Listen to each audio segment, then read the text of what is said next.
आज स्वामी सच्चिदानंद जी पे आरोप लगाया जाता है कि स्वामी जी हिंदू मुसलमान की बातें करते हैं। जी जी। इसके बारे में आपका क्या कहना है स्वामी जी? क्योंकि ये लोगों की भ्रांति है। जी वस्तुतः मैं मानवता की बात करता हूं, जी, जिसको वो लोग मुसलमान कहते हैं जिस कुछ नाम से लोग तर्क भी देते हैं जी कि वेद में लिखे मनुर्भव है, पहले मनुष्य बनो। तो परमेश्वर ने तो बनाने में ना हिंदू में ना मुसलमान में कोई भेद किया है, तो फिर अंतर कहाँ रह जाता है?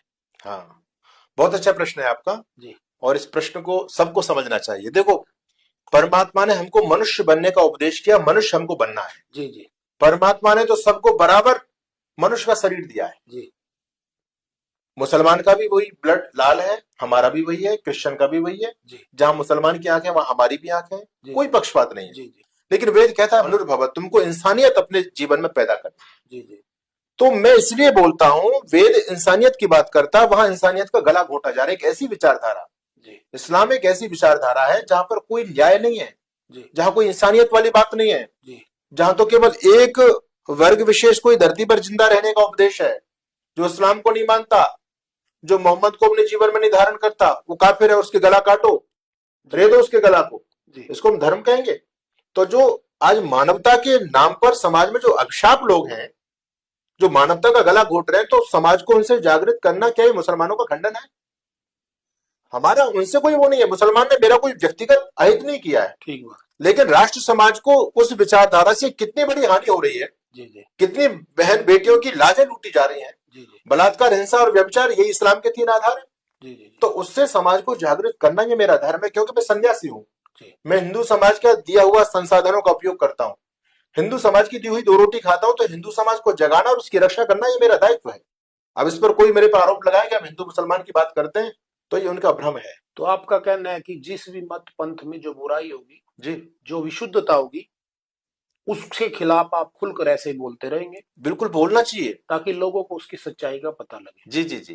तो आप उनसे भी अपील करो जो उस धर्म के, उस मत पंथ के गुरु हैं, कि उसमें शुद्धियां करें। यदि कहीं विशुद्धि है तो उनमें शुद्धियां करना भी तो उनकी जिम्मेवारी होनी चाहिए। बिल्कुल, इसमें भी इस्लाम में बहुत सारे ऐसे प्रबुद्ध लोग हुए, जी जैसे अनवर शेख जैसे लोग, जी जिनको हम प्रणाम करते हैं। जी उन्होंने इस्लाम की कमियों को गिनाया। जी अनवर शेख ने बहुत कुछ लिखा और उनको बहुत समझाने का प्रयास किया, जी जी लेकिन इनकी बुद्धि बिल्कुल ठप्प है। इनकी बुद्धि पर ताला लगा, ये समझना ही नहीं चाहते। जी आज की सदी में जो केवल तलवार के बल पर इस्लाम को बढ़ाना चाहते हैं, अरे भाई तुम अपना नॉलेज समाज में प्रचारित करो। जी किसी को अच्छा लगती है तुम्हारी बात, तो तुम्हारे से आकृष्ट होगा वो।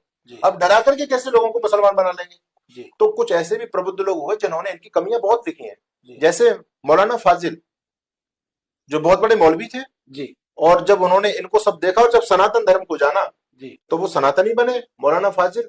तो उनका नाम पड़ा पंडित देव प्रकाश, जी जी और वो बहुत बड़े दिग्गज विद्वान हुए। जी जी उन्होंने एक तरफ हिंदू समाज की बुराइयों को भी लोगों को बताया, जी हिंदुओं को जागृत करने के लिए उन्होंने एक पुस्तक लिखी, मंदिरों की लूट, जी कि विदेशी विधर्मियों ने किस किस प्रकार से हमको लूटा है, कितनी बार लूटा है, कितना हमारा वैभव लोग लूट करके लेके गए। जी जी तो उन्होंने केवल हिंदुओं को सतर्क नहीं किया, उन्होंने मुसलमानों के बारे में लिखा, कुरान परिचय।